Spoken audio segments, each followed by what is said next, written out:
I was speaking to the high school group of my church a while ago, and the high school pastor had two boys, and he and his wife really wanted a third child, but they really wanted a girl. And a new technology had just come out called microsort, which is a sperm separating technology that would give you a 90% chance of getting a girl and about 85% chance of getting a boy. And it had just come out. I hadn't thought about this at all. And he asked me in front of 150 of his high school students what I thought of that. And so I had about 10 seconds to think about it before answering. Here's basically what I told him on that. This is a use of biotechnology that doesn't involve abortion. It doesn't involve throwing away embryos, because you can select for sex by conceiving naturally and finding out the sex of the child with ultrasound, and then aborting if you don't like it. That's the way it's done in a lot of the developing world. Or you can do IVF, in vitro fertilization, and you can do a biopsy of one of the embryos, take a cell out and screen it, and if you like what you're screening for, you implant that embryo. If you don't, you throw it away. Okay? We would say that's the moral equivalent of abortion. But this technology allows you to do this prior to conception. So you're just throwing away the sperm that you don't want to use, you're not killing an embryo or a fetus.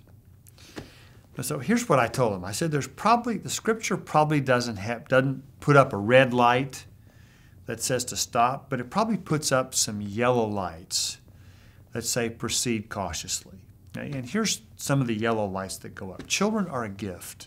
We know that from places like Psalm 127.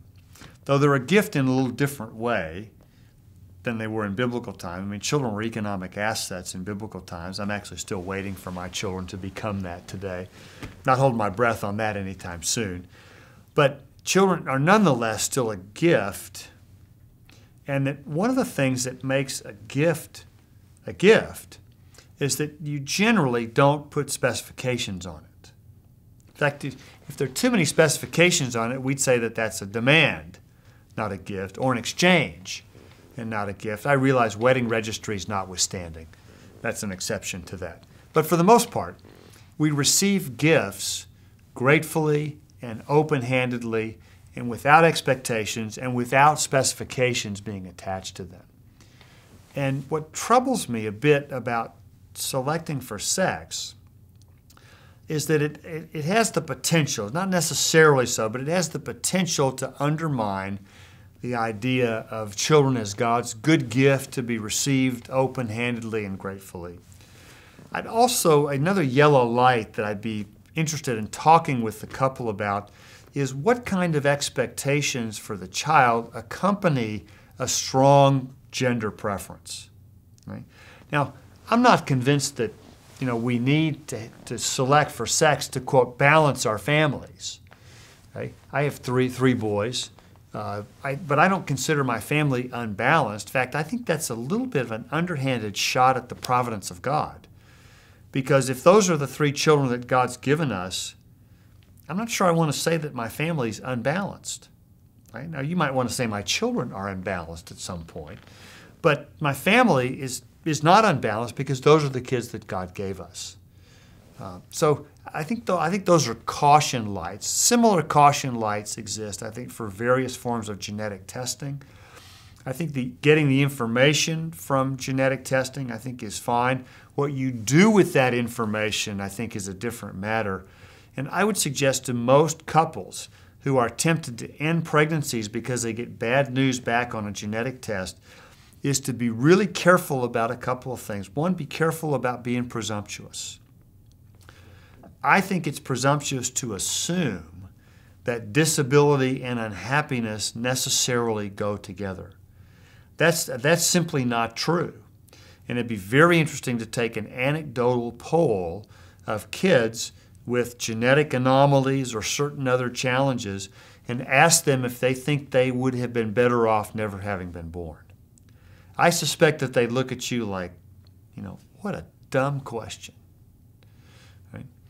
The other caution I would suggest to parents is to be careful that you not confuse the burden on the parents for raising a child with these challenges and the burden for the child of living with those challenges. Right? Those are two separate things, and those often get confused, it seems, or they get muddled, it seems to me. And if a couple's going to end a pregnancy because of genetic bad news, I'd say at least be clear about the reason that you're doing this. And if it's because of the burden on the parents, be honest enough with yourselves about what that burden is. Now, I'm not minimizing that, but if you're going to do something like ending a pregnancy for that, be honest with yourself about what the reason actually is. So genetic testing, I think, is here to stay. We've got more and more adults that are going through genetic testing. We have genetic tests now available for dozens and dozens of potential conditions that we can now test for adults as well. And part I think, of the impact of biotechnology and genetic testing is it's going to change the way we practice medicine over the years, because you probably won't go to your annual physical, which I take it that you do go to, by the way, without your doctor having your full genetic profile in your chart. And so your doctor will be able to say to you, eating Big Macs and fries is bad for you, but given your genetic profile and your higher risk factors for heart disease, you probably shouldn't even walk on the same side of the street as a McDonald's, but you're at that kind of risk. So I think once this is integrated into medical practice, the way we do genetic testing and assessment is going to become a much more routine part of the way patients get cared for.